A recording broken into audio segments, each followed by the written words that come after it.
muito boa tarde. Estamos no Museu de Eletricidade, Casa da Luz, no Funchal, para assistir ao debate público Que Europa Queremos para o Futuro. Este é um debate que contará como oradoras a doutora Ana Paula Zacarias, Secretária de Estado dos Assuntos Europeus, a doutora Cláudia Monteiro de Aguiar, deputada ao Parlamento Europeu, a doutora Paula Cabasso, Secretária Regional do Turismo e Cultura, a doutora Sofia Colares Alves, representante da Comissão Europeia em Portugal.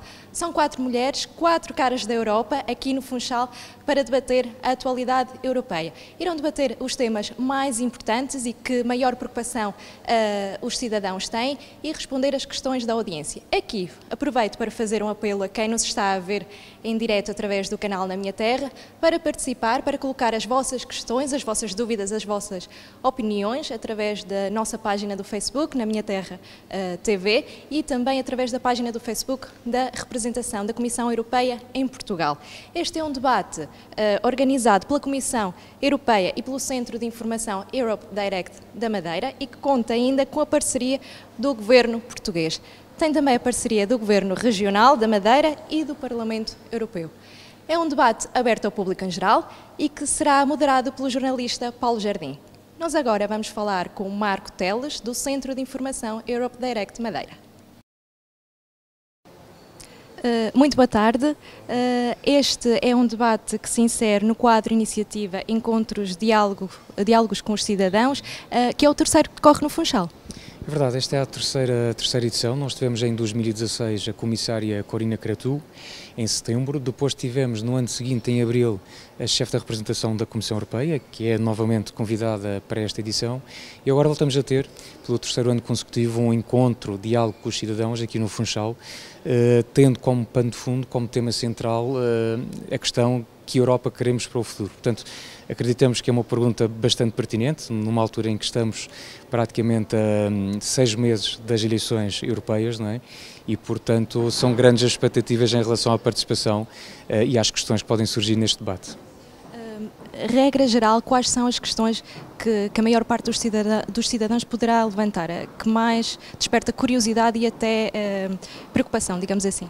Eu também estou nessa expectativa, também não sei muito bem, a ideia deste encontro é um bocadinho diferente dos seminários habituais. Nós temos 4 oradoras ligadas à temática dos assuntos europeus, nós temos a Secretária de Estado, temos também uma eurodeputada, temos a chefe da representação e a Secretária Regional que tutela os assuntos europeus e, portanto, a ideia deste encontro é ter uma pequena abordagem por parte destas 4 especialistas sobre os assuntos europeus, mas de facto, depois dessa comunicação, o que se pretende é que as pessoas façam uso da palavra e coloquem as questões. Eu diria que muito possivelmente irão surgir questões relacionadas com as eleições europeias, que é já em maio de 2019. Possivelmente irão surgir questões também que preocupam as pessoas relacionadas com o Brexit. Como se sabe, nós temos uma comunidade de portugueses e de madeirenses em particular bastante significativa no Reino Unido e, portanto, é normal que este tipo de preocupação surja e, pronto, andará por aí com certeza os principais temas relacionados com esta temática e outros que possam porventura surgir, não é? As oradoras irão debater essas questões tão atuais da realidade europeia e nós, cidadãos, poderemos colocar questões, não só as que estão aqui fisicamente, mas também as que nos estão a ver, não é? Sim, nós tivemos, obviamente, essa preocupação. Infelizmente, nem toda a gente se pode deslocar cá a este espaço do Museu Casa da Luz, portanto, quem não o puder fazer, nós vamos fazer a transmissão, portanto, todo este evento irá decorrer também, está disponível no Facebook da página oficial da representação da Comissão Europeia em Portugal, portanto podem acompanhar diretamente este evento e por essa via também participar ou colocar eventualmente alguma questão e também vamos ter uma outra possibilidade que é uma plataforma chamada Slido, portanto é muito simples, as pessoas no Google pesquisam Slido, sly.do. Basta colocar esta palavra, esta plataforma, aparece a identificação do evento, aparece para dizer qual é o evento é muito simples, é a data de hoje, 26/10/18, e a partir daí, independentemente do sítio onde a pessoa estiver, pode participar diretamente neste evento e colocar questões, dar o contributo também no que toca a questões que nós próprios vamos colocar e que vamos tentar saber da opinião das pessoas. Portanto, há esta possibilidade de interação, estando em casa, poder, através, lá está, das novas tecnologias, participar e dar o seu contributo ativo neste encontro. E o próprio público que aqui estará, se calhar, também poderá usar a plataforma. O próprio público que cá está também vão ser convidados desde o início do evento, logo que ele começar, a ter o telemóvel na sua mão, o que até dá sempre jeito, não é? E participar de forma ativa, colocando questões, ou então respondendo àquelas perguntas que nós próprios vamos colocar e vamos aguardar com muita expectativa as respostas. Muito obrigada, Marco Teles, obrigada. Vamos então agora aguardar pelo início deste debate público. Que Europa queremos para o futuro? Um debate que conta então com 4 caras da Europa, 4 oradoras de renome, se assim podemos dizer, a doutora Ana Paula Zacarias, secretária de Estado dos Assuntos Europeus, a doutora Cláudia Monteiro de Aguiar, deputada ao Parlamento Europeu, a doutora Paula Cabasso, secretária regional do Turismo e Cultura, e a doutora Sofia Colares Alves, representante da Comissão Europeia em Portugal. Faço novamente o apelo à participação de todas as pessoas que nos estão a ver aí em casa, através da transmissão do canal Na Minha Terra. Deixem as vossas questões, as vossas dúvidas e opiniões através da página Facebook do canal Na Minha Terra e da página do Facebook da representação da Comissão Europeia em Portugal. Também utilizar esta plataforma que foi referida, sli.do, sli.do, quando vir a opção de qual é o evento que pretende, colocar hashtag 261018, que é a data de hoje. E pode participar em direto e colocar as vossas questões. Vamos então passar ao debate. Ora, então, muito boa tarde a todos. Gostaria, em nome do Centro Europa Direct Madeira e da organização deste evento, de vos dar as boas-vindas ao Museu da Eletricidade Casa da Luz, onde, dentro de momentos, nós vamos dar início, então, ao encontro, diálogo com os cidadãos, com a presença de 4 ilustres convidadas e que terão a moderação do não menos ilustre Paulo Jardim, que todos nós bem conhecemos. Dito isto, e antes de dar a palavra às nossas especialistas, queria-vos dar aqui uma excelente notícia, que o encontro, o diálogo com os cidadãos tem um formato um tanto ou quanto diferente. Portanto, o que se pretende é que realmente daí desse lado haja bastante participação neste debate, nesta conversa, se quiserem, e por isso mesmo a boa notícia é que, ao contrário dos eventos habituais, não precisam de pôr o telemóvel escondido em cima da perna, a ideia é que usem mesmo o telemóvel neste encontro. Portanto, eu vou-vos fazer um convite, desde logo. O primeiro é perguntar se toda a gente tem telemóvel, eu penso que sim, toda a gente há de ter. Ligarem-se à rede daqui da empresa de eletricidade, está aqui na parede, portanto, usam a rede EEM Guest. A password também está disponível, EEM Livre 2017. E depois ia-vos fazer um convite para uma plataforma que eu creio que será do agrado de toda a gente, sobretudo tendo em conta que nós temos aqui um público bastante jovem e adepto desta situação. Esta plataforma chama-se Slido, portanto, tem apenas que ir ao Google no vosso telefone e colocarem a informação sly.do. Vai aparecer um menu igual a este que estão a ver no vosso ecrã e pedia apenas que colocassem aquela referência, aquele hashtag 261018. O código é fácil de explicar, é a data de hoje, não é? Portanto, 261018. E a partir daí não precisam de fazer qualquer registro, não precisam dar o nome nem nada que se pareça, vão entrar numa estrutura que terá mais ou menos esta apresentação.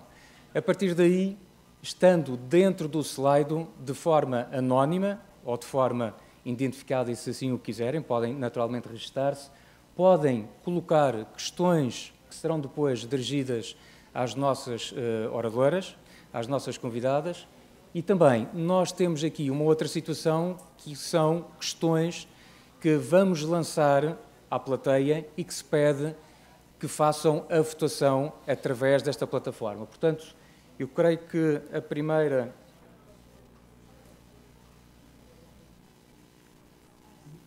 questão, portanto, isto será o visual do Slido, 26, 10, 18, e a partir daí nós já vamos, a partir deste momento, quando começar o debate com o Paulo Jardim, nós vamos já lançar uma questão que fica desde já o convite para que possam participar e responder, porque daqui a pouco nós voltamos novamente ao Slido para saber as respostas desta plateia. Portanto, usem e abusem do vosso telemóvel à vontade e sejam participativos neste debate. Muito obrigado pela vossa atenção.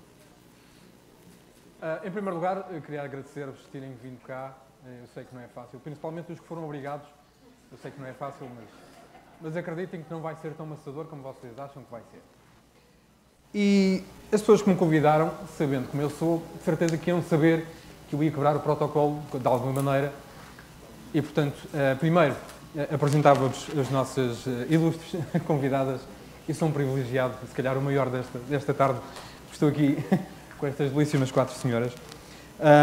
E começávamos ali pela ponta, a representante da Comissão Europeia em Portugal, Sofia Polares Alves, depois a nossa secretária regional do Turismo e Cultura, Paula Cabasso, a nossa eurodeputada da Madeira, Cláudia Monteiro de Aguiar, e a secretária de Estado dos Assuntos Europeus, Ana Paula Zacarias. Mas, como disse, quebrava um bocadinho o protocolo. Eu sei que nós não vamos ter grandes discursos, vamos ter pequenos apontamentos de 5 minutos, nem sequer, mas permitam-me que o primeiro seja meu, e mesmo que não permitam, vai ter que ser, porque ninguém me pode tirar daqui agora.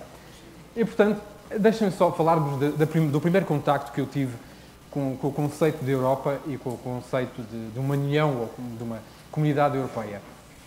Estávamos em 1992, eu sei que para vocês daí para trás é muito longe, e tínhamos acabado, na altura era a Comunidade Económica Europeia, tinha acabado de ser assinado o Tratado de Maastricht. O Tratado de Maastricht, que depois deu origem à União Europeia e à União Monetária, mas havia uma grande polémica, como há sempre, ciclicamente na Europa, parece que o mundo vai acabar quando acontece alguma coisa de errado com um país. A Dinamarca não assinou esse tratado, e pronto, havia assim algum sururu. Não havia internet, nem havia telemóveis. É a primeira base. Eu tinha 14 anos, e andava e tinha acabado de me inscrever no Clube Europeu da minha escola, em Santa Cruz.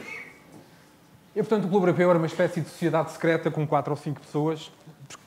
Na altura, a informação que nós recebíamos era informação oficial, aqueles prospectos que vocês viam lá fora, não havia internet, não havia nada disso, e era aquilo que recebíamos pelos jornais e pela televisão, que também era mais pelos jornais, pela televisão, pronto, era relativamente pouco. E a minha primeira experiência com uma comunidade europeia, a comunidade europeia ajudou-me a desfazer a barba pela primeira vez. Porquê? Eu tinha 14 anos e então não tinha barba, tinha meia dúzia de pelos aqui na cara, daqueles que chateiam, vocês sabem o que é. E então eu estava no Clube Europeu e no final do ano tínhamos que apresentar um trabalho sobre a Europa, a Comunidade Económica Europeia, para ser apresentado do Pereiro, numa reunião de clubes europeus, que éramos para aí 4 ou 5, imagino, já não me lembro bem. Eu e um colega meu gizámos um plano brilhante de fazer um teatro musical sobre o Tratado de Maastricht. Exato. Uau! Foi a única vez e provavelmente a última que eu fiz teatro na vida.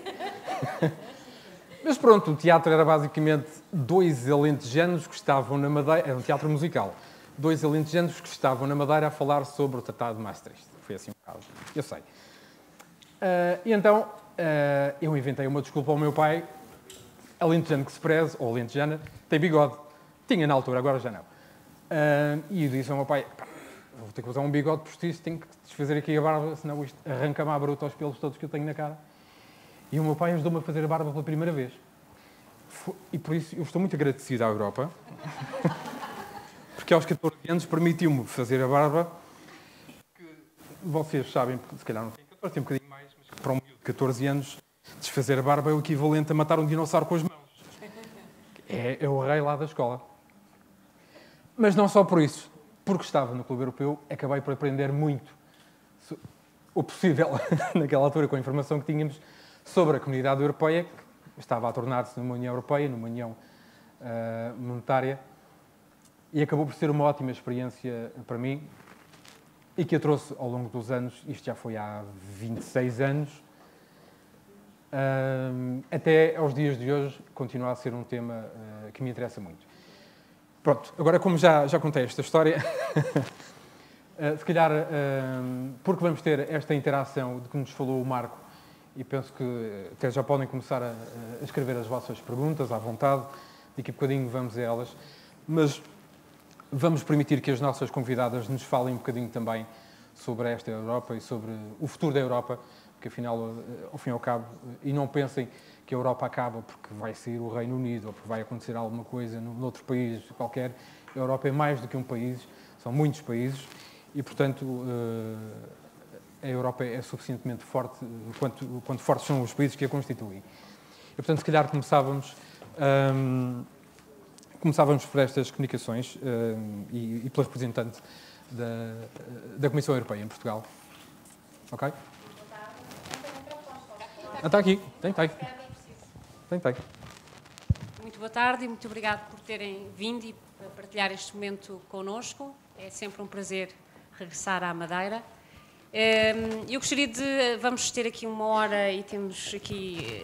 Isto é quase inédito ter 4 mulheres num painel, pelo menos todos os eventos e conferências onde eu participo e nós organizamos, eu diria, mas cumprimos as regras europeias, que é para manter o equilíbrio de géneros, ter pelo menos uma pessoa do outro género no painel. Normalmente é o inverso, temos que arranjar uma mulher, ou arranjar uma mulher à pressa, para não infringir as regras europeias. Estou muito satisfeito com esta situação. Mas pronto, foi arranjar... foi só por essa razão que o Paulo foi convidado a moderar este debate. Mas é de facto um privilégio estar com outras 3 mulheres em palco e, sobretudo, com mulheres que representam os níveis de decisão aos quais vocês e todos nós, cidadãos, somos confrontados no dia-a-dia, regional, nacional e europeu, e ter aqui também alguém do Parlamento Europeu, que é sempre muito bom estarmos em palco juntos. A ideia de fazermos estes diálogos, encontros, e com certeza que a Sra. Secretária de Estado, Ana Paula, vai explicar isso também. É uma iniciativa, nós na Comissão Europeia já começámos há algum tempo e, felizmente, que houve outros voluntários a aderirem a esta causa, que é de falarmos e termos estes encontros, debate com os cidadãos, com as pessoas, para conversarmos um bocadinho sobre a Europa, o que é que a Europa representa hoje em dia nas nossas vidas, o que é que ela representa nas vossas vidas, e escutarmos também as vossas preocupações, mas se tiverem elogios a fazer também, por amor de Deus, não sejam tímidos, porque nós, desafios e de futuros negros, eu francamente é o que mais me chega à mesa. Portanto, de vez em quando, alguns elogios à Europa também são bem-vindos. Bom, e só explicar-vos um bocadinho, muito rapidamente, o trabalho que a representação da Comissão Europeia faz em Portugal. Nós somos uma equipa relativamente pequena, de 20 e poucas pessoas, portanto eu não venho à Madeira nem aos Açores tanto como gostaria, mas tento vir pelo menos uma vez por ano.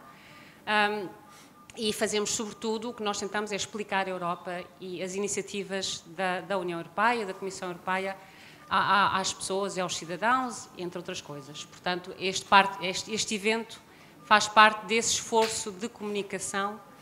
E como uma história, vou-vos contar apenas uma história nestas cacofonias da Europa, das diferentes línguas. A primeira vez que eu saí para a Europa, portanto, de Portugal, eu nasci em África, mas isso é outro continente, tinha para aí, acho uns 17, 18 anos, fui fazer uma viagem com os meus pais de carro e chegámos à Holanda, o nosso destino final era a Holanda. E lembro que a minha mãe, que come torradas com manteiga todas as manhãs, mas não fala uma palavra de outra língua estrangeira, andava desesperada à procura de manteiga na Holanda. E por muito estranho que pareça, a manteiga só se vendia em sítios muito especiais, as chamadas leitarias. Nos supermercados só havia margarina e ela estava farta de engolir margarina e, passado uma semana, eu dou por ela num supermercado, numa caixa de supermercado, a perguntar ao senhor, em português, se tinha manteiga. E o senhor, holandês, um jovem, olhava para ela e ela dizia, mas não tem manteiga. E ia aumentando o tom de voz, manteiga! E dizia, eu não quero margarina, eu quero manteiga. E eu cheguei e disse, mãe, não é por falares mais alto que ele te vai perceber. E, portanto, a Europa é um bocadinho isso. Não é por gritarmos e falarmos mais alto que as pessoas nos vão compreender. Pronto, e com isto passo aqui. A quem é que eu tenho que passar? A Secretária de Estado, é ao lado. Eu trazia um discurso muito elaborado, agradeço a quem me escreveu, mas não vou precisar dele. É melhor não. É esse o espírito. Portanto... Percebi que estava noutro espírito. É esse o espírito. E era muito bonito, de facto, mas fica para outra oportunidade. Depois publicamos, para quem quiser ver. É verdade, começámos este debate. Sr. Secretário. Começámos este debate como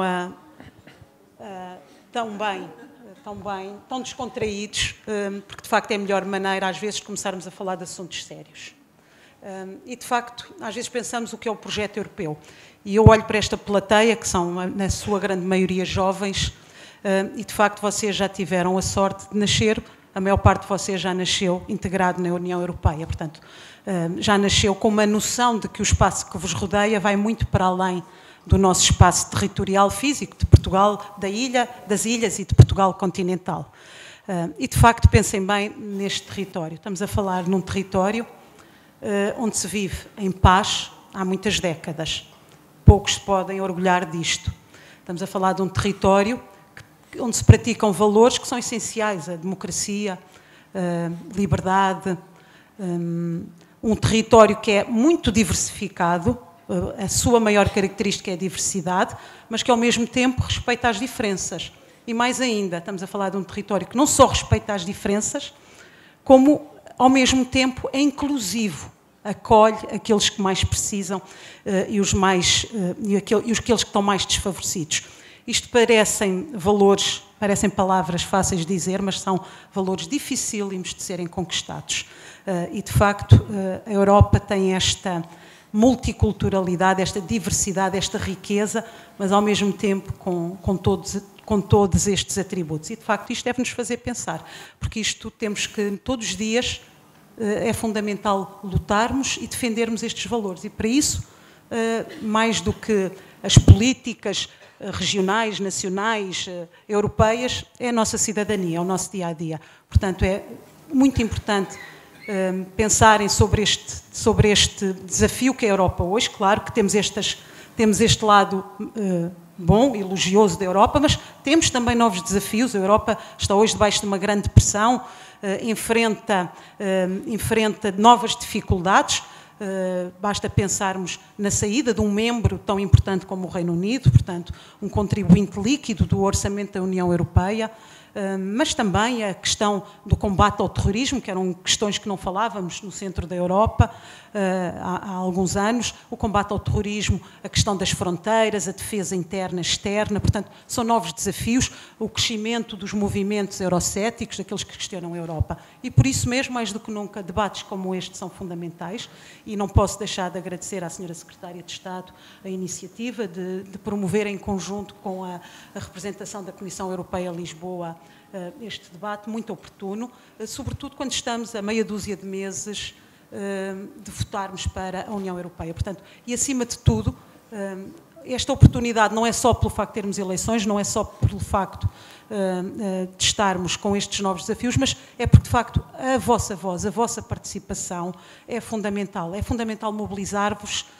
para que vocês se inteira, se informam e que também ao mesmo tempo esclareçam as vossas dúvidas, porque o que eu sinto, e eu tenho a tutela dos assuntos europeus há muito pouco tempo, como sabem, há menos de um ano, e ainda hoje dizia à Sra. Secretária de Estado, que é diplomata de carreira e, portanto, tem muito mais experiência do que eu nesta matéria dos assuntos europeus, que quando comecei a estudar os assuntos da União Europeia, era algo em que a própria linguagem era difícil, era preciso um raciocínio, um mecanismo que, de facto, às vezes dificulta a própria compreensão e tudo isso passa por simplificarmos e a ver estes debates, perceber como é que a União Europeia funciona, quem são as diferentes instituições, o que é que se discute, em que é que isto influencia o nosso dia-a-dia e, de facto, é com o debate, é com a participação de todos. Aproveito para também agradecer a presença da Sra. Eurodeputada, pelo brilhante, não só pela sua presença, mas como pelo brilhante trabalho que tem feito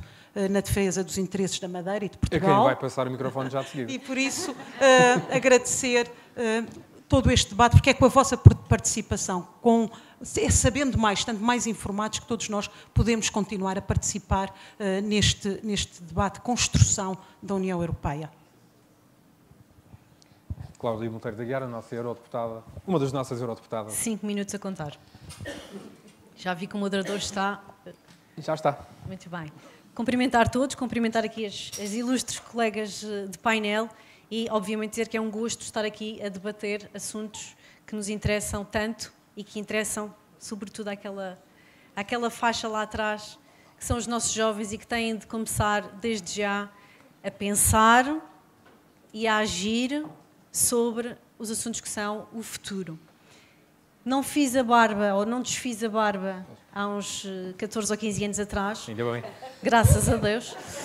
Ainda bem. Mas dizer que o primeiro contacto, se calhar, com a realidade europeia foi, e se calhar hoje não estaria aqui também, porque abriu-me o mundo, foi ter participado no programa Erasmus.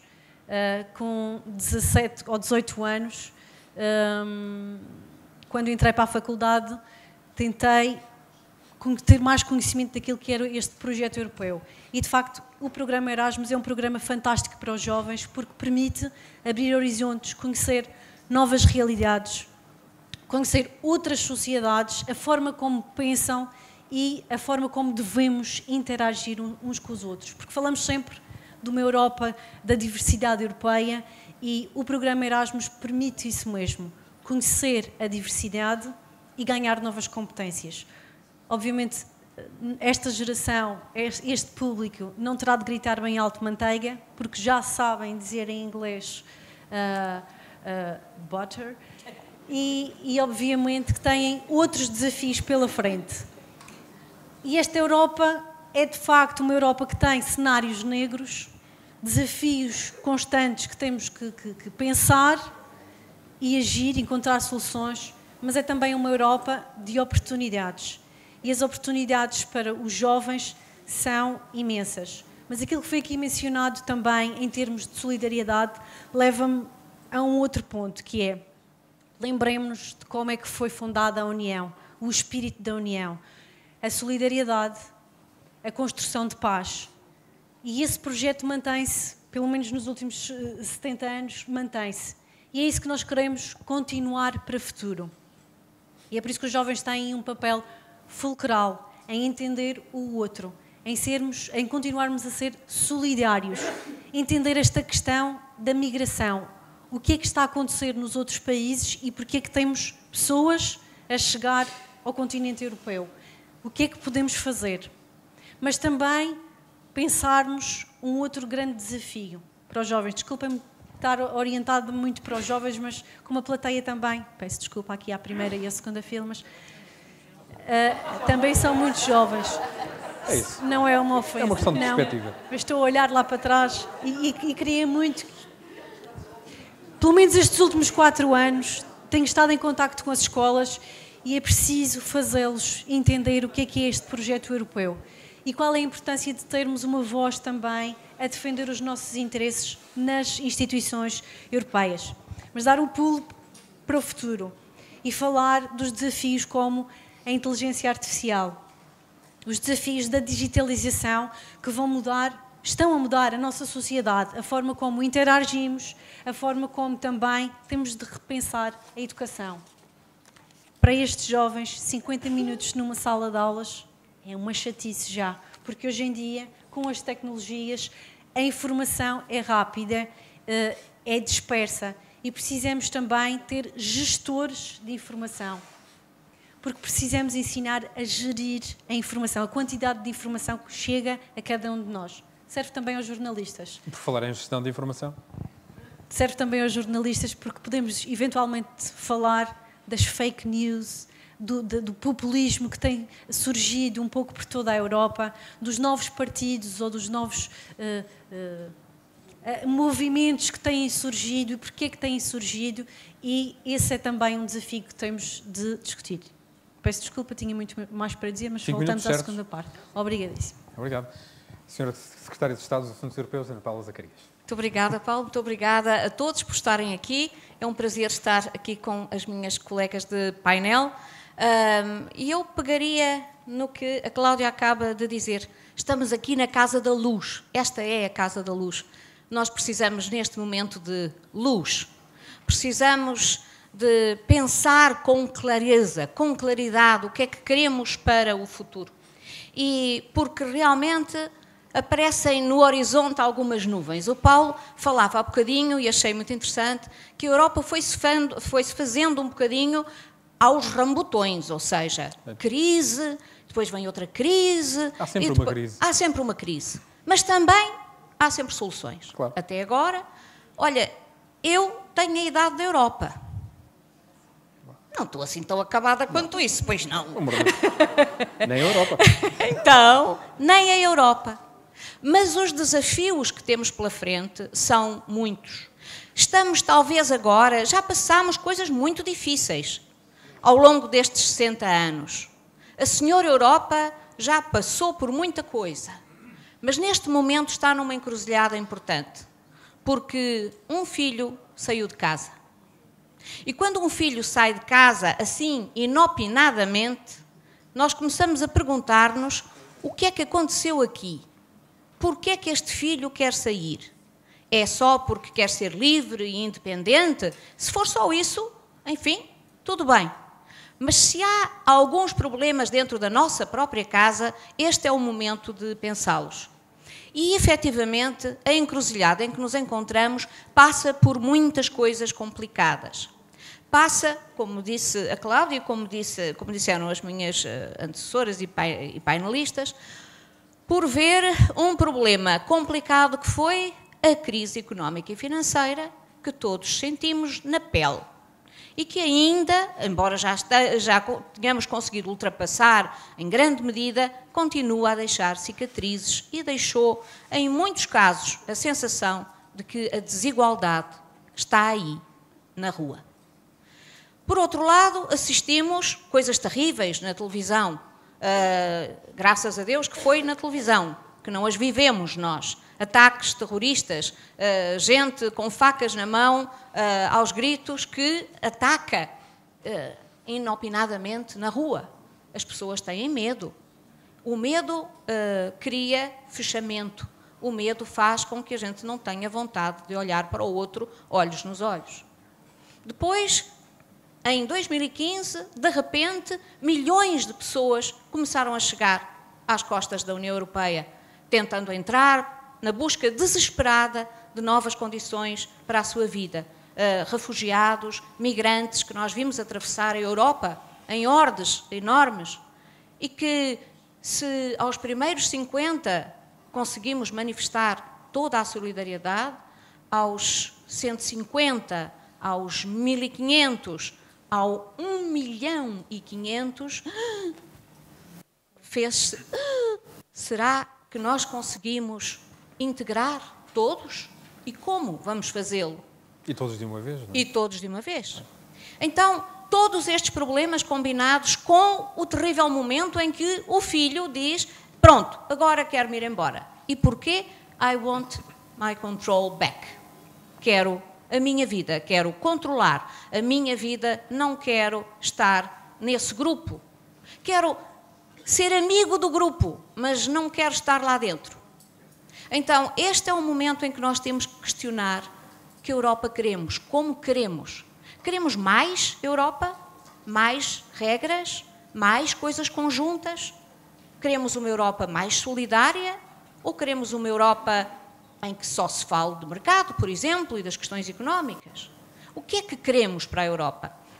Para responder a esta pergunta, estão aí as eleições em breve. Mas para que vocês possam participar nas eleições, e por favor participem, para que não aconteça aquela coisa horrível de no dia a seguir ao Brexit, a pergunta que mais se foi feita na internet era: o que é a União Europeia? E o que é o Brexit? No dia a seguir ao referendo. Não é no dia a seguir, é no dia antes, que é preciso estar lá e é preciso fazer as perguntas. E para isso é que nós achamos, em conjunto com a delegação da Comissão Europeia em Lisboa, que era preciso fazer estes encontros. Trata-se do futuro da Europa, vamos falar. Trata-se de Portugal na Europa, encontros com os cidadãos. Estas atividades do lado da Comissão já vão em mais de 500 ou 600 encontros, mais de 1000 em toda a Europa. Em Portugal, nós fizemos, no quadro dos nossos encontros com os cidadãos, cerca de 30 encontros. Vamos fazer mais até ao fim deste ano, em todas as regiões do país. faltava-nos aqui a nossa querida Madeira, por isso aqui estou, e é fundamental que todos possam participar. O que é que vai sair daqui? Vai sair daqui um relatório nacional sobre o que vocês nos perguntam e sobre as respostas que vamos dando. Esse relatório nacional vai se juntar aos relatórios dos outros 27 Estados-membros e serão apresentados aos chefes de Estado e de Governo no próximo Conselho Europeu e depois serão utilizados para fazer a próxima estratégia da União Europeia 2030. Portanto, o que vocês nos perguntarem tem força e vai servir para o futuro. Aproveitem hoje, façam muitas perguntas no Slido, aqui estamos para ajudar, não a dar respostas, porque as respostas não podem ser minhas, as respostas têm que ser de todos nós. Muito obrigada. Muito bem. E começamos já pelas primeiras perguntas. Bom, a primeira questão, ou a primeira situação é agradecer a vossa colaboração. De facto, dizer-vos que vai ser completamente impossível responder a todas as questões que aqui surgiram, porque de facto aderiram em massa a esta plataforma do Slido, mas de qualquer forma queria-vos dizer que o que não for possível responder cá, com certeza que as nossas convidadas, nós vamos fazer chegar estas questões, irão ficar arquivadas e com certeza poderão depois refletir e tentar responder a estas questões. Há aqui uma situação que aparece logo em destaque, foi votada 7 vezes, pelo menos, pelas pessoas aqui na sala, que é com o Brexit poderá visitar o Reino Unido sem muitas limitações e quanto à questão da universidade. Claramente terá sido algum estudante preocupado com estas situações. Temos aqui outras mais, portanto, temos também sobre a situação da condição de mulher, será entendida como vantagem ou não no percurso político. Perguntas também relacionadas com o Presidente da Comissão Europeia.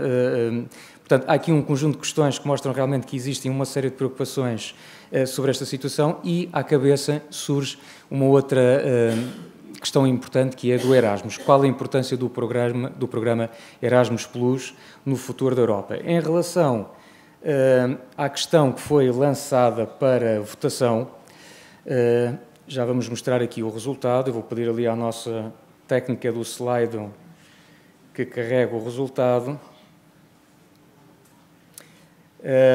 O que nós perguntamos foi exatamente numa só palavra dizer, no fundo, para o futuro gostariam de uma União Europeia mais, e as respostas andaram sobretudo à volta desta questão. Uma União Europeia mais unida, uma União Europeia mais solidária, uma União Europeia mais aberta, mais moderna, mais inclusiva. Portanto, andamos muito à volta destas situações, também uma União Europeia mais poderosa, mais rica, equilibrada, próxima dos jovens, igualitária, que respeite toda a gente. Portanto, isto tem sido um pouco o resultado destas respostas e nós, entretanto, vamos encerrar esta votação no que toca a esta primeira questão e vamos já lançar uma segunda relacionada especificamente com o Parlamento Europeu e a pensar também aqui na presença da nossa eurodeputada, com certeza, uma pergunta a qual depois pode responder, que é, a questão é esta: como classificaria numa escala de 1 a 5, portanto isto é uma questão apenas mais simples, não tem que escrever, apenas pôr uma avaliação de 1 a 5, como classificar o trabalho do Parlamento Europeu nos últimos quase 5 anos. Como sabem, em maio de 2019 teremos novamente eleições para o Parlamento, são ciclos de 5 anos e, portanto, qual a vossa percepção sobre o funcionamento desta importante instituição que é o Parlamento Europeu? Portanto, estão abertas também as votações, estejam à vontade para responder. Obrigado. Bom, eu comparia o programa Erasmus+, que agora, como sabem, é muito mais do que um programa de intercâmbio de estudantes universitários, é também de intercâmbio de profissionais, de desportistas e de agentes de desporto, e também tem agora um novo ângulo, que é o Corpo Europeu de Solidariedade, que foi iniciado, é um projeto muito querido do Presidente da Comissão Juncker, foi ele que o lançou, e é a possibilidade de dar aos jovens um programa de voluntariado no seu próprio país ou noutro país da União Europeia, e também alarga-se às fronteiras para lá da União Europeia, de terem um projeto de voluntariado numa instituição, uma ONG, para poderem, no fundo, experimentar de forma muito concreta o que é a solidariedade, porque achamos que o voluntariado enriquece as pessoas e, sobretudo, faz-nos conhecer um bocadinho melhor os outros. Eu diria que a importância do Erasmus, aqui que tem tido ao longo, vocês como sabem, devem saber, que celebramos 30 anos e Portugal faz parte deste programa desde o início.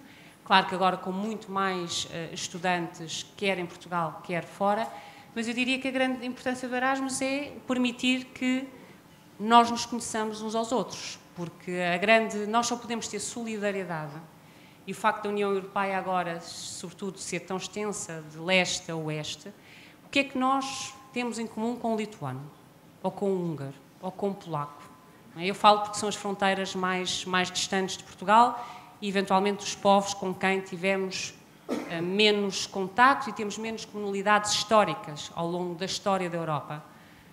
É muito importante, e nós temos muitos jovens portugueses, por exemplo, na Polónia, a fazer o Erasmus na Polónia, e nós só conhecendo o outro é que podemos ter empatia pelos seus problemas, e só conhecendo o outro é que podemos compreender o seu ponto de vista, e por isso é muito importante, porque é o cimento do consenso, da compreensão e do consenso que nós precisamos para tomar decisões que são difíceis na Europa, porque é sempre um compromisso. Tudo o que é decidido na Europa é por compromisso. Para chegar a esse compromisso é preciso conhecer-se a posição do outro e é preciso conhecer o outro. Como é que o Brexit vai limitar os portugueses? Ou se vai limitar os portugueses?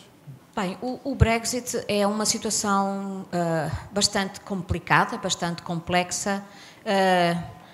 O nível de interligação das economias europeias, o nível de interligação legislativa é tão grande que nós às vezes esquecemos-nos disso, ou seja, tudo o que está aqui à volta nesta sala, muitas das coisas que estão aqui são produto de legislação europeia. A água, a qualidade da água, a qualidade do ar, as especificações dos aquecimentos ou dos ares condicionados, as características dos telemóveis ou os preços que pagamos pelas mensagens, ou que não pagamos agora, já não pagamos. Mais de 64% da nossa legislação é efetivamente feita hoje em Bruxelas.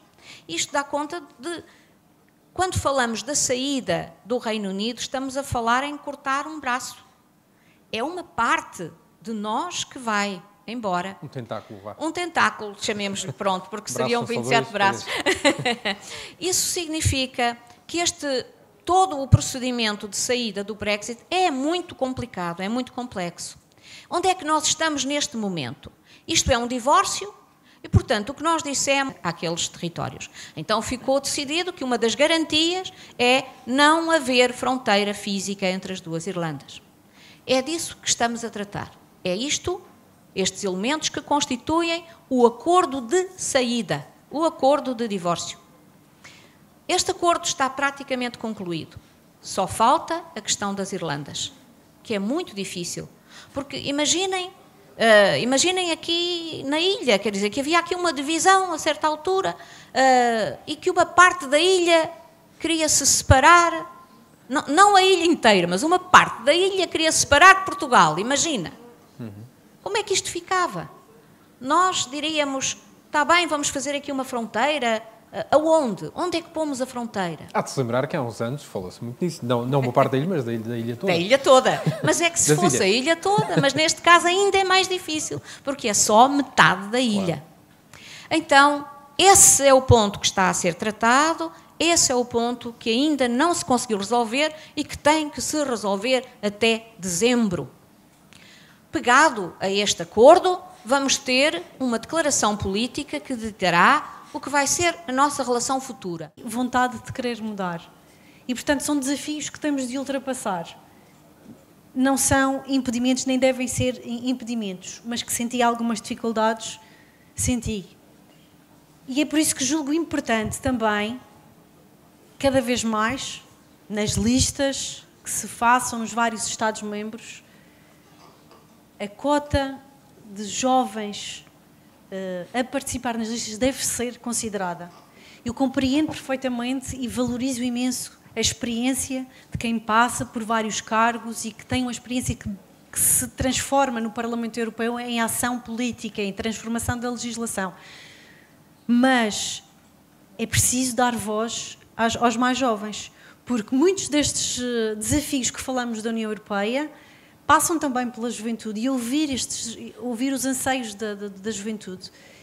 E acho que é muito importante ter nas listas dos vários partidos não só caras novas, mas gente com pensamento aberto e preparado também para aceitar estes novos desafios que aqui falamos, das migrações, de entender o próximo, de compreender as diferentes religiões que temos também dentro do espaço europeu, e trabalhar todo o manancial da digitalização que é fulcral e que está, não falamos ainda disso, mas que está a influenciar claramente o nosso dia-a-dia, dos cidadãos. Muito bem, obrigado. Eu, se calhar, passo aí à Sra. Secretária, agora fazia eu uma pergunta à Sra. Secretária. Durante muitos anos houve a ideia na Madeira que a Europa era um saco aberto de dinheiro que íamos lá buscar à medida das nossas necessidades, quer precisássemos ou não precisássemos, porque há uma frase-chave dos últimos anos que era um crime perder dinheiro à borla. Ainda há, a Sra. Secretária sabe o que é que eu estou a falar, devem saber todos, mas há essa ideia de que, do saco aberto ainda?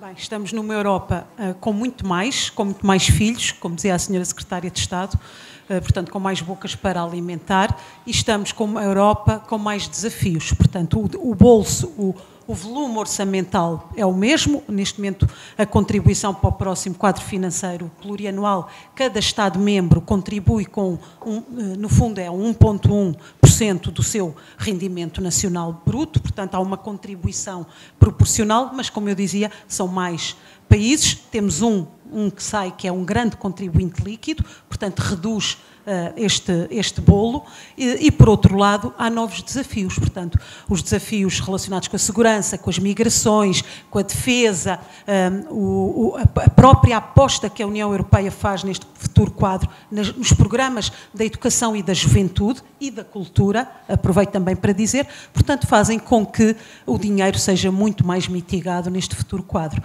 E por isso mesmo, a prova de que a abundância já não é assim tão grande é de que começámos este quadro financeiro, o futuro quadro financeiro, começámos com o anúncio de cortes em políticas que para nós são quase sagradas, que é a política de coesão e a política agrícola comum. Portanto, um corte de 7% na política de coesão, que é no fundo, e quando nós estamos a falar da Europa, de aproximar a Europa aos cidadãos, a política de coesão foi provavelmente a política que mais visibilidade deu à União Europeia, portanto, aquela que mais tocou os cidadãos, porque estamos a falar dos apoios às empresas, portanto, importantes incentivos ao setor empresarial, à criação de emprego, ao crescimento, portanto, e quando se anuncia um futuro quadro financeiro plurianual com um corte de 7%, nesta política faz-nos a todos, naturalmente, ter algum receio, mas também sabemos que tudo está aí aberto. Mas deixe-me interrompê-la aí para lhe fazer uma questão, e porque não estou a trabalhar no meu domínio habitual, posso dar-me a isso, mas também não é um bocadinho birra, se calhar, da nossa parte, dizermos que, ok, sem um membro importante que leva uma quantidade enorme de dinheiro com ele, mas nós precisamos muito daquele dinheiro e queremos aquele dinheiro. Mesmo com a Europa com menos dinheiro. Não, repara, a questão do Brexit, como a Sra. Secretária disse há bocado e muito bem, não é só uma questão do envelope financeiro, tem a ver com o facto de ser um grande parceiro da União Europeia, aliás, e a nós na Madeira, reparem, o Brexit tem aqui logo duas questões que nos fazem pensar e preocupar. Uma, a questão do turismo, não diretamente pela questão Brexit, porque os ingleses não vão deixar de viajar, mas pela questão da desvalorização da Libra. E isso já sentimos no nosso dia-a-dia. Os dados do turismo mostram que perdemos cerca de 6% de ingleses em relação ao ano passado. E estes números ainda são mais expressíveis a nível nacional, quando falamos no Algarve ou em Lisboa. Estamos a falar na questão do vinho Madeira, não só porque é um dos principais mercados de exportação do vinho Madeira, até mais que em quantidade, é em valor. Os britânicos têm uma grande valorização do vinho Madeira, portanto, dão uma preferência pelas categorias superiores. Além disso, foi o mercado que até hoje mais fiel foi ao vinho Madeira ao longo da sua história. Portanto, estamos a falar, não é de implicações reais para a União Europeia, não só económicas, mas também de laços que se têm. Foi uma maneira ardilosa de fugir à pergunta, mas passamos ali a palavra àquele senhor. Muito obrigado pela oportunidade que me dão de colocar. Diz só o seu nome, por favor. Henrique Sampaio. Por colocar uma questão que eu dirigia essencialmente à Sra. Secretária de Estado, porque penso que, até pela sua experiência diplomática, estará com certeza mais à vontade para poder responder à questão que gostaria de colocar, sem prejuízo de, eventualmente, outras pessoas quererem fazê-lo. A questão tem a ver com, digamos, a expectativa que o projeto europeu pode ou não pode ter no futuro próximo. Porque a questão que tem sido muito centrada até agora na questão dos efeitos do Brexit, mas eu penso que a questão europeia, o projeto europeu, até pelas eleições que se avizinham, tem outras nuances também muito preocupantes. Desde logo a circunstância de hoje quase metade dos países que fazem parte do projeto europeu terem uma influência da extrema-direita no poder executivo. Por outro lado, a recente situação italiana, em relação ao desrespeito pelo déficit orçamental, e, portanto, eu acho que a Europa está confrontada com sérios desafios e com sérios problemas, e eu penso que a questão da esperança, é sempre bom colocarmos a questão numa perspectiva de esperança, mas penso que também é bom que os cidadãos tenham consciência de que a esperança pode não ser tudo. E, portanto, é bom que as pessoas tenham consciência de que tem havido sérios atentados às liberdades.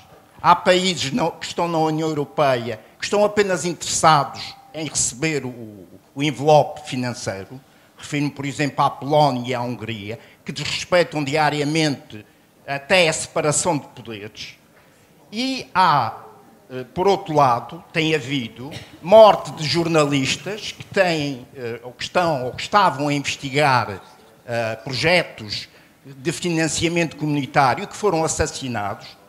Recentemente um na Bulgária, já tinha havido também na Eslovénia, em Malta, e, portanto, eu acho que é preciso que todos nós tenhamos consciência de que estamos perante problemas sérios e problemas que eu não sei até se vão agravar, porque neste momento penso que é mais ou menos evidente ou conhecido que um terço, supostamente, dos deputados do Parlamento Europeu são considerados eurocéticos, mas a possibilidade de essa faixa se aumentar existe, até porque há um movimento recém-criado que agrega partidos de extrema-direita e que está interessado, obviamente, em influenciar o projeto europeu. Portanto, o projeto europeu, tal qual como conhecemos, corre, do meu ponto de vista, riscos sérios. E é importante que as pessoas tenham consciência disso e que reflitam sobre isso e que tenham presente que a ameaça que paira sobre o projeto europeu é uma realidade.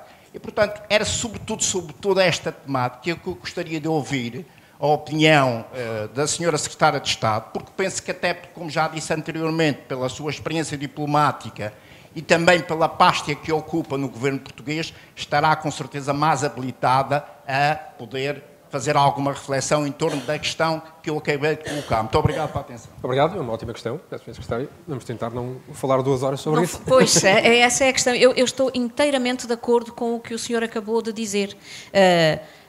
Os desafios nesta área são muito grandes, porque nós tivemos um enorme desafio económico, financeiro e social com a crise, que acabou por provocar, em muitos casos, uma divisão norte-sul na Europa. Vimos-la, assistimos. Essa divisão norte-sul, aos poucos, agora foi sendo... o espaço foi diminuindo, as circunstâncias económicas permitem-nos pensar que a crise, o pior da crise já passou, mas temos que nos preparar para a próxima, porque sabemos que estas coisas são cíclicas, há de vir por aí outra crise. Esse é um ponto também muito importante, temos que estar preparados para isso. Isso significa que a União Económica e Monetária tem que ser completada. Temos que fazer a União Bancária, temos que fazer a União do Mercado de Capitais, temos que ter uma capacidade financeira e fiscal da zona euro, mas isso, enfim, esse é um tema. O outro grande tema é este tema da democracia. Eu há bocadinho estava a falar aqui com a Cláudia, a contar que ontem tive uma lição de economia muito interessante com o Ministro dos Negócios Estrangeiros da Grécia, que esteve aqui e que fez uma avaliação desta situação que eu achei muito interessante. De uma forma muito breve, o que ele dizia é o seguinte: as pessoas compreendem como é que funciona o mercado. O mercado funciona, se eu trabalhar muito, vou ganhar mais, se eu produzir, tenho mais, mas depois há umas pessoas que têm o capital e que têm o acesso aos meios de produção. Esses investiram e têm direito a ter uma remuneração também por isso. Ou seja, há os ricos e há aqueles que trabalham e que produzem e que têm uma real expectativa de que o seu salário seja mais ou menos ajustado à sua capacidade de produção. Entre os ricos que têm esse controle dessa capacidade de produzir e os que produzem, existem as políticas públicas.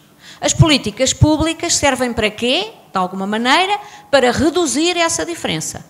Para fazer com que a gente tenha escolas, que a gente tenha estradas, que nós tenhamos hospitais, que possamos ter uma vida melhor e que nos aproximemos de uma certa igualdade. E temos até a esperança de que um dia, quem sabe, um de nós possa ser o dono de uma grande empresa e um de vocês ser o próximo dono da Google. Não é? O que é que aconteceu nos últimos anos? Aconteceu que, em muitos casos, as políticas públicas que deveriam ter preenchido esse espaço não o fizeram. Fomos reduzindo os dinheiros que damos para os hospitais, fomos reduzindo a capacidade de ajudar os estudantes, fomos reduzindo o dinheiro que se dá para fazer as estradas, portanto houve uma redução nas políticas públicas e o que é que isso gerou? Desigualdade. Gerou uma enorme desigualdade em que as pessoas dizem: mas então eu cada vez trabalho mais, eu cada vez pago mais. O que é que aconteceu aqui? E os outros estão cada vez mais ricos? Criou-se um espaço em que as pessoas começaram a dizer, inclusive, será que aquilo que eu digo é tomado em consideração? Será que o meu voto serve para alguma coisa? Ou será que os governos, o poder político, não é refém dessas grandes empresas e são eles que dominam tudo? Isto é muito perigoso, porque faz com que as pessoas pensem: se o meu voto não serve para nada, para que é que eu vou votar? Segundo, se eu acho que a minha vida está pior do que o que estava há alguns anos atrás, o que é que eu faço agora? E o que é que eu faço com os meus filhos? Terceiro, será que eu preciso da democracia? Será que não é melhor ter aqui um sujeito qualquer que venha e que ponha ordem na coisa? E é isso que nós estamos a assistir. E estamos a assistir isso em muitos lugares do mundo. A ideia de que pode haver uma espécie de democracia, whatever that is, porque a democracia é a democracia. E baseia-se nos partidos políticos, baseia-se na participação, baseia-se no voto. Pode haver qualquer coisa que nos venha cá dizer o que é que nós temos que fazer. E isso, essa democracia musculada, que alguns lhe chamam, é muito perigoso. Porque isso faz com que nós possamos dizer: olha, há aqui um menu, mas eu não quero escolher. Escolha alguém por mim. E, portanto, criou-se um certo descontentamento que faz com que as pessoas acabem por escolher indivíduos que nos causam alguma sensação desse: mas porquê? Porquê estas escolhas? Sra. Secretária, a abstenção é o melhor aliado da democracia musculada? Eu acho que sim. Eu acho que sim. A abstenção é o melhor aliado da democracia musculada. Porque as pessoas acabam por pensar que o seu voto não faz a diferença. E tem que fazer a diferença. E o que nós assistimos muitas vezes em alguns destes países é um pouco essa democracia musculada que começa a aparecer, a levantar a sua cabecinha em alguns destes países europeus, Por isso é tão importante haver esta verificação do Estado de Direito, da rule of law, não é? O Estado de Direito é um pilar fundamental da União Europeia. Sem Estado de Direito não há União Europeia. Sem democracia não há União Europeia. E, portanto, é muito importante que todos possamos ajudar a esta construção democrática.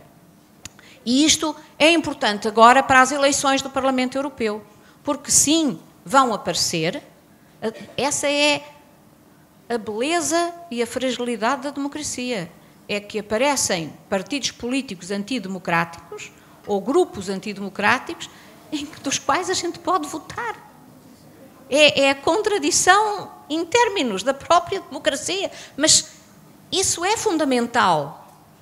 E, portanto, vão aparecer provavelmente muitos partidos mais pequenos, partidos eurocéticos, de todos do espectro político, podem ser de extrema esquerda ou de extrema direita, mas extremistas, e o Parlamento Europeu poderá estar muito mais fraccionado e ser muito mais difícil no próximo Parlamento Europeu aprovar legislação e tornar ainda mais complicada o funcionamento das instituições europeias. Não sei, Cláudia, aqui sobre o Parlamento, o próximo Parlamento. Não, apenas acrescentar, de facto estávamos aqui há pouco a trocar pequeninas mensagens enquanto nos colocava a questão, dizer que esta é uma preocupação que nós temos também no Parlamento Europeu. Aliás, este quadro financeiro que está a ser redesenhado ou desenhado para o futuro, analisa esta situação e quer rapidamente queremos que ele seja fechado, porque precisamente temos em conta que a próxima composição do Parlamento Europeu pode ser difícil no sentido de fazer aprovar alguma coisa, alguma legislação. E porque há bocadinho a Sofia aqui dizia que dos consensos, o deputado ao Parlamento Europeu é um negociador também e tem de gerar consensos. A beleza do trabalho parlamentar é também termos outros deputados de outros Estados-membros, com outras forças políticas, mas porque existe democracia, onde é possível dialogar, colocar em cima da mesa as perspectivas diferentes e chegar a um acordo. Ora, se a próxima composição do Parlamento Europeu tiver maioritariamente movimentos ou partidos que não acreditam na União, as negociações dificilmente acontecerão. Os bloqueios serão enormes, serão à ordem do dia e dificilmente avançaremos com qualquer coisa. E, portanto, é importante que nós sejamos cada vez mais informados. E este conceito de democracia, também falávamos há pouco, se calhar é difícil para os mais novos porque já nasceram em plena democracia. E também a importância de ir conhecer outros Estados, outros países onde estas democracias musculadas existem. São as pequenas ditaduras.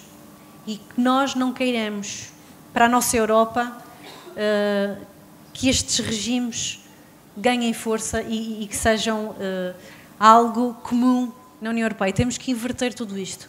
Mas para lhe dizer que é uma preocupação e que discutimos isto quase que diariamente também em sede do Parlamento Europeu. A próxima composição e como é que isto poderá afetar em termos de políticas europeias. Só uma questão adicional é que os meios de comunicação existentes atualmente, não é?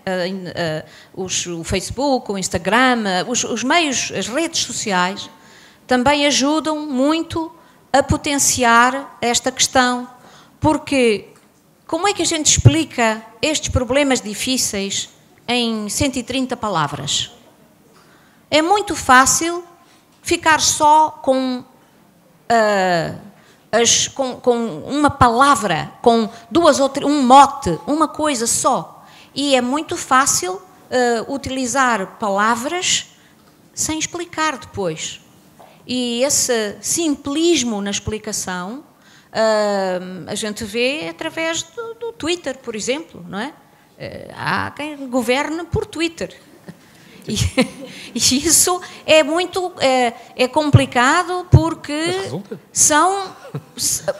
as pessoas não leem o resto, só leem o título, não é? E esse título é necessariamente redutor, é necessariamente simplista e pode conduzir a outras coisas complicadas do populismo. O populismo sempre existiu. Sim. O populismo já na Grécia existia, na Grécia Antiga. Não é? Sempre existiu gente que trazia soluções simplistas para resolver coisas complicadas. E é perigoso. Depende da força que lhes damos. Exatamente. O Marco falava-nos mais um bocadinho das nossas votações. Conseguem ouvir?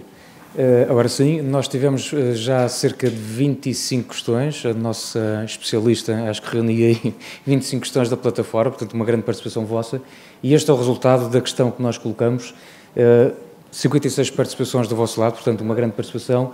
Como classificaria o trabalho do Parlamento Europeu nos últimos quase 5 anos, portanto nota positiva 3.4, 9% nível 1, 2% nível 2, 34% nível 3, 48% nível 4, e com nível 5, 7%. Apesar de tudo, acho que o balanço claramente positivo e, portanto, nós terminaríamos esta parte sobre o Parlamento Europeu, já agora estamos a falar sobre essa instituição, lançando mais uma questão, a última, para hoje, para o debate, que eu creio que irá aparecer ali dentro de momentos, que é esta.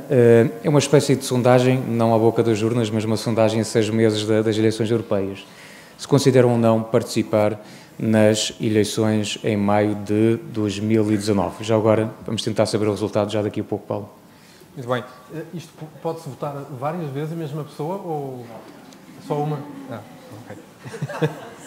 Pode é, temos aqui uma eurodeputada e um antigo eurodeputada que estar aqui um bocadinho inquinado. É bom saber que as instituições funcionam. Mas, se calhar, fazia ali duas questões.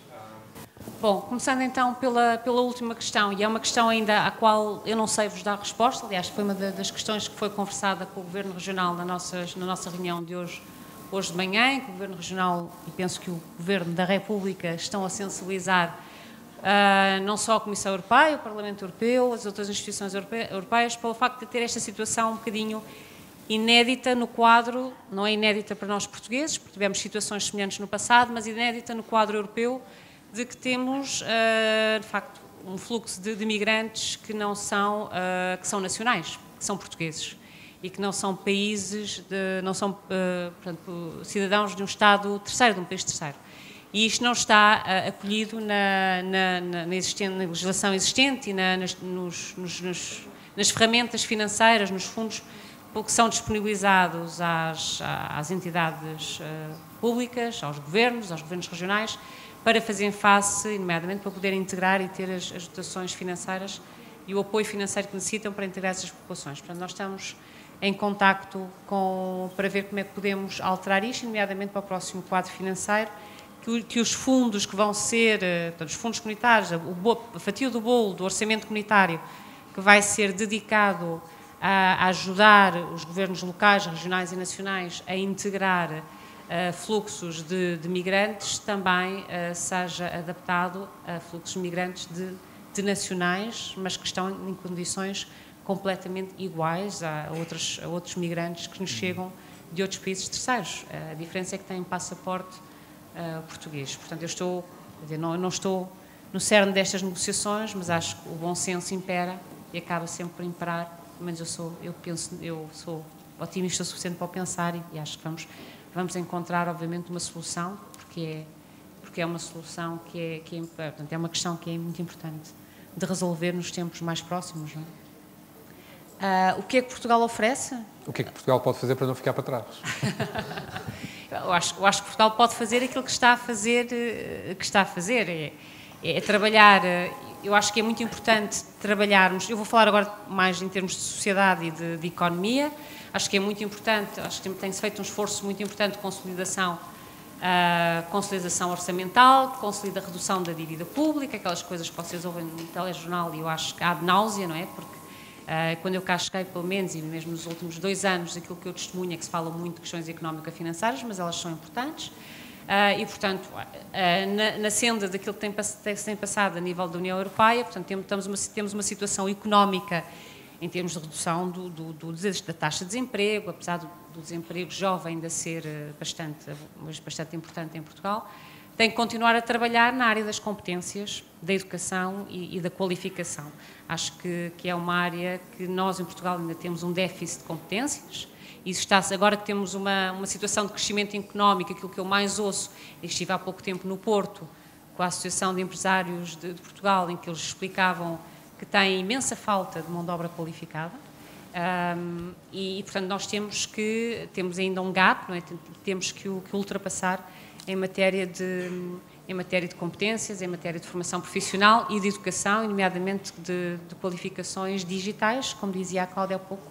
Quer dizer, vocês sabem, os jovens hoje em dia sabem, mas não é suficiente saber gerir um telemóvel ou um iPad, é muito mais importante adotar outro tipo de qualificações digitais e, portanto, esta é uma área em que se vai trabalhar muito, este é o convite de Portugal, vai continuar a trabalhar muito para não perder as oportunidades que se irão apresentar no futuro, nomeadamente no mercado digital e cada vez mais integrado.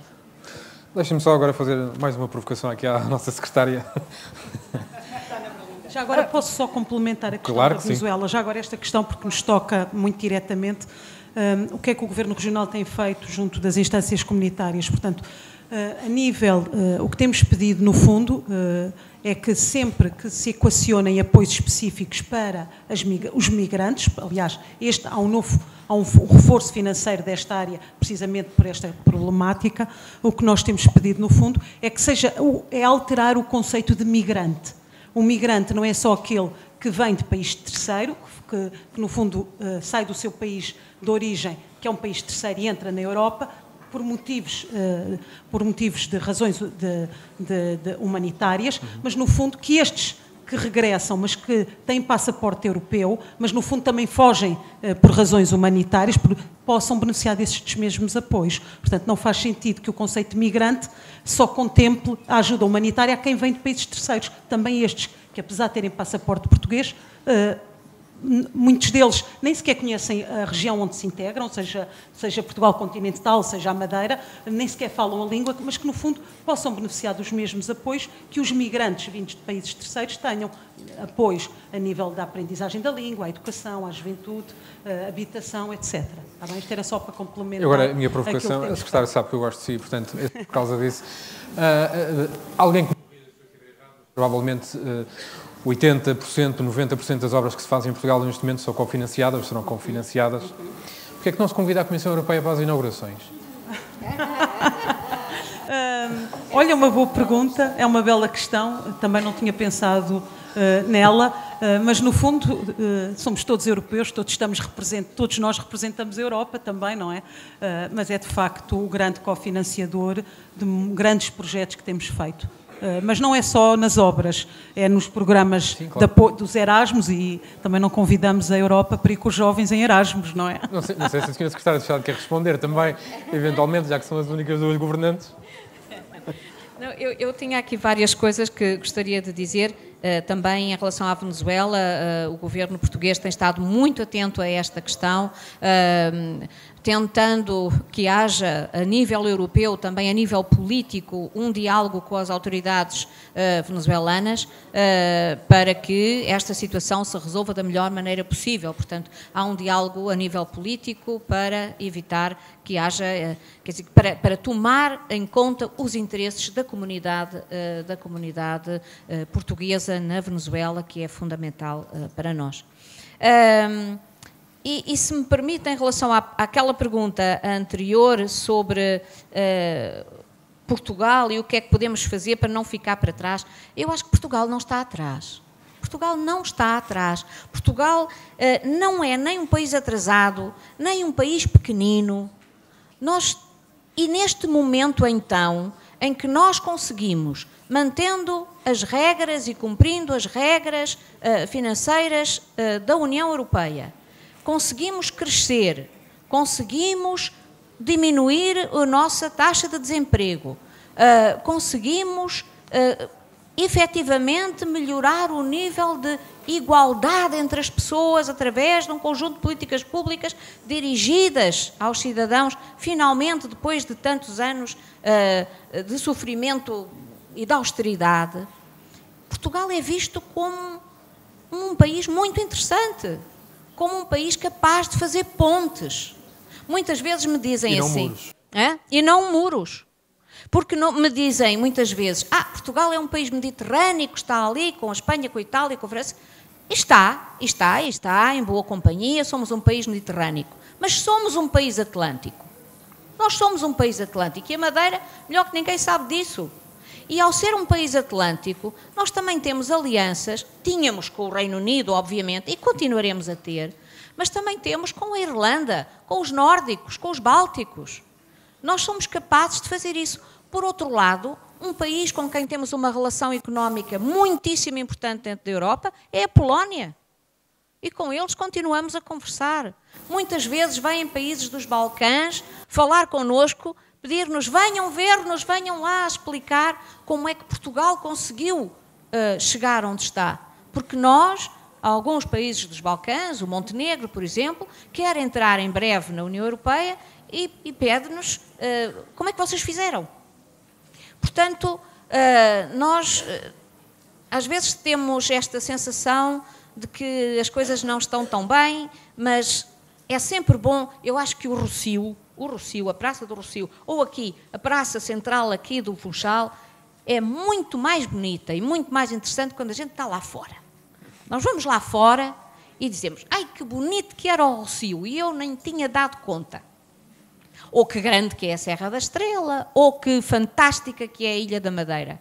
Porque nós temos que amar-nos mais um bocadinho.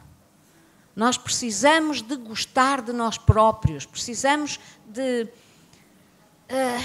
acreditar que Portugal é um país fantástico, porque os outros acreditam, mas a gente às vezes parece que tem dúvidas. A culpa é do fado, o fado não nos deixa.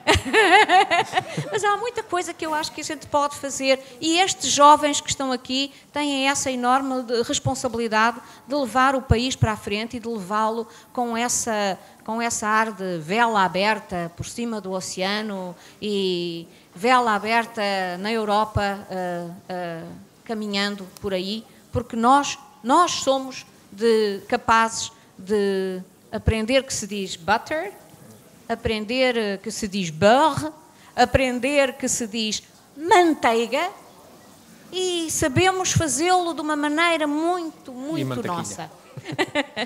Obrigada. Ainda, já que estás com... Meio minuto para complementar aqui. Sim, mas deixa-me só... Queria só aqui aproveitar um minuto enquanto a senhora secretária se retira. Boa viagem. Dar aqui duas notas. Eu não vou entrar em termos políticos a falar da dívida pública face ao que era e ao que estamos. Mais 500 milhões, menos 500 milhões. Pronto, não vou entrar nesse campo, não é este o espaço e o tempo. Mas dizer que em termos de investigação e ciência, Portugal está muito à frente em termos de União Europeia. E, portanto, tenham isso também, e a Madeira também. Em consideração. E dar dois casos de áreas distintas, outra vez com as tecnologias e com a digitalização ao serviço das várias áreas. Por exemplo, em questões ambientais, que é um dos desafios do futuro da União. Não falamos das alterações climáticas e de todo esse processo que precisamos de trabalhar. Mas existem, afinal existem as alterações climáticas? Existem, estão à vista. Ok. Não se esqueçam que estamos a utilizar os drones e a Madeira, há pouco tempo o Governo Regional fez também uma ação com drones para a limpeza dos oceanos e das nossas praias. É a tecnologia ao serviço de uma área que nos é muito querida e que tem que ver com os projetos futuros para combater também as alterações climáticas. Os drones, a investigação, a tecnologia ao serviço da agricultura. Há jovens agricultores apoiados por projetos da União Europeia, da Europa, dentro da política agrícola comum, que utilizam também as novas tecnologias a aplicar na agricultura, que é uma área tão interessante e que Portugal tem dado cartas neste sentido. E uma área que também me é muito querida, que é o turismo. E como de facto temos evoluído em termos de país, também aplicando as tecnologias e aquilo que se discute na União Europeia. Falamos muito em smart destinations, smart cities, e tudo aquilo que temos de trabalhar em termos de cidades, de destinos para colocar a digitalização ao serviço dos cidadãos. Trabalhar as informações, os dados pessoais, que é um outro tema que está em debate e a ser trabalhado em termos de legislação, como é que trabalhamos os dados pessoais, a proteção dos dados pessoais e como tudo isto tem influência no nosso dia-a-dia. Por isso, quando nos perguntam, lá em Bruxelas, o que é que estão a fazer que influencia diariamente os cidadãos e a nossa vida? Todas estas áreas da tecnologia, aliada à limpeza dos mares, à questão dos poluentes, à questão da agricultura, é fulcral e são assuntos tão interessantes que nós temos de também transmitir a quem nos ouve. Porque já estamos, imagino, quase no final. Eu estou a dar aquele desconto da pontualidade portuguesa do início, mas antes gostava de fazer uma última questão. Vai ser candidato... Não, estou a brincar. Não, ainda não. Só daqui. Eu vou-vos atirar as piores coisas que se podem dizer da União Europeia, que não serve para nada. O euro vai fazer subir os preços em Portugal e no resto dos países menos desenvolvidos do que os mais. Há um extremar de posições por causa da Europa. Com estas coisas todas, o que é que as faz avançar? Numa frase, porque é que continuam a fazer isto? Podemos começar ali pela... Eu não estava à espera de perguntas filosóficas. Porquê é que fazemos isto? Porquê é que fazemos a União Europeia? Fazemos a União Europeia porque precisamos uns dos outros e porque é a única maneira, eu diria, de sobreviver neste mundo é estarmos unidos. Aquilo que apareceu no início no Slido, eu quero uma Europa mais unida, é exatamente aquilo que eu desejo para a Europa. Eu quero uma Europa mais unida porque mais do que... Obviamente, quando o barco está... Quando o sol brilha, estamos a falar porque traz prosperidade e ninguém tem dúvida, acho que em relação a isso, e sobretudo um país como Portugal, porque nos traz uma série de oportunidades que nós podemos aproveitar e que já falámos aqui, mas sobretudo porque no mundo global e de policrises é aquilo que nos vai permitir sobreviver e ser mais fortes. Porque acredito que a União Europeia faz sentido, porque nós, esta geração, nasceu nesta União Europeia que nós conhecemos. São enormes os desafios, já sabemos, já aqui identificamos muitos deles, mas faz mais sentido estarmos unidos e sermos também uma potência lá para fora do que separados e com este ímpeto que tem surgido ao longo, por vários Estados-membros que não de todo não faz sentido naquele que é o viver e o dia-a-dia.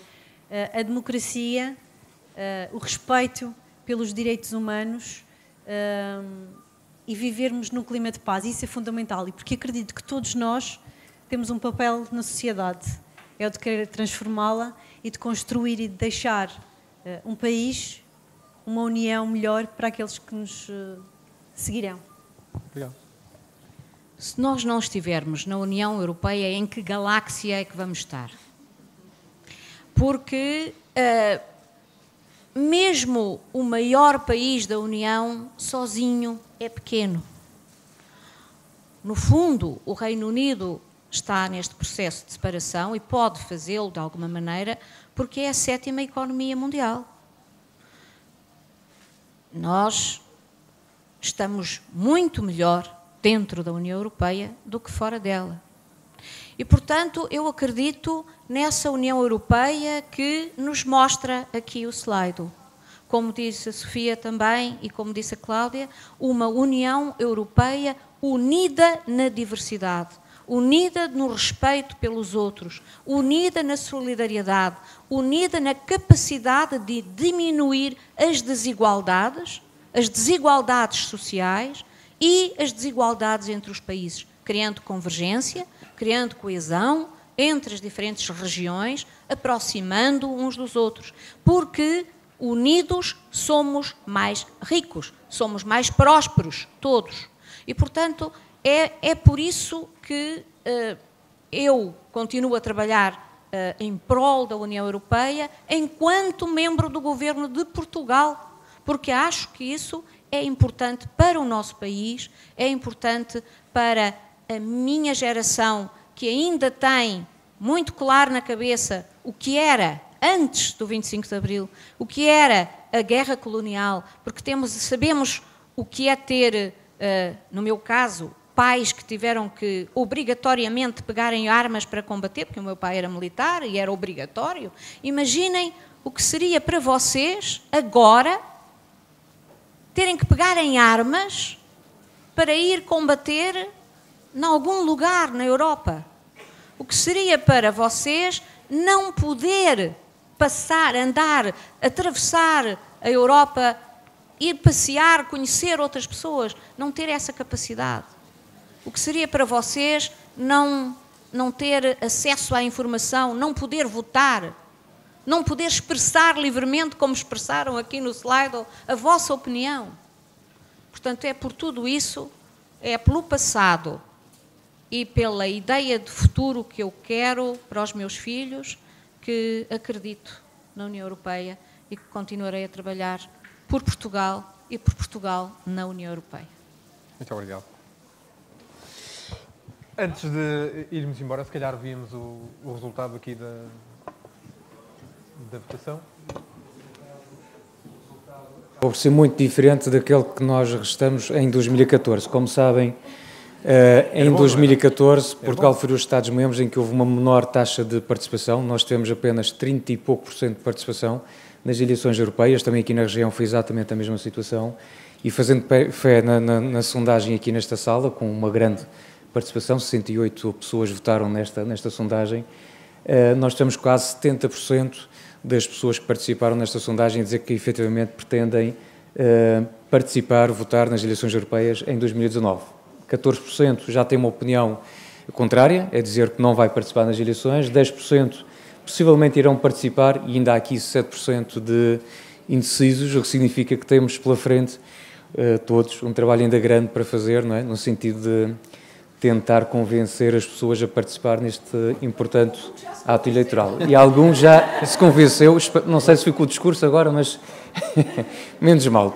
Da minha parte, tenho apenas a agradecer a vossa participação nestas questões que nós fomos colocando ao longo desta sessão. Eu, da minha parte, gostava, obviamente, de vos agradecer terem vindo, só na sequência daquilo que estavam as nossas convidadas a dizer. O meu pai, uma vez, na Madeira, fui quase preso por ter o braço em volta da minha mãe, porque não eram casados. Portanto, eu nunca quero passar por isso, até porque fiz coisas bem piores quando não era casado, em público. Portanto, obrigado por terem vindo. Não se esqueçam que Portugal é um país de 10 milhões, mas somos mais de 500 milhões por estar na União Europeia. Obrigado a todos.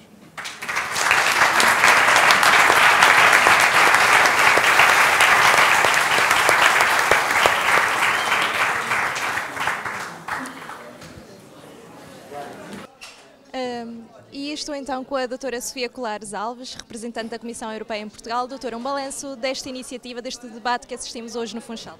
O balanço é muito positivo. Foi um debate muito participado, com muitas questões.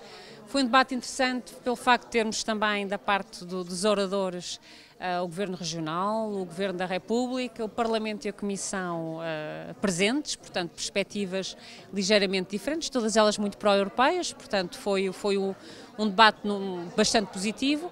Acho que a parte do público foi muito participada, acho que foi questões muito diversas, desde questões de natureza mais política, mais financeira ou económica, de futuro, do papel também que Portugal poderá desempenhar e ter neste desenho do futuro da Europa, mas também passando por questões de ambientais e de novas tecnologias e portanto, foi muito variado e foi muito participado.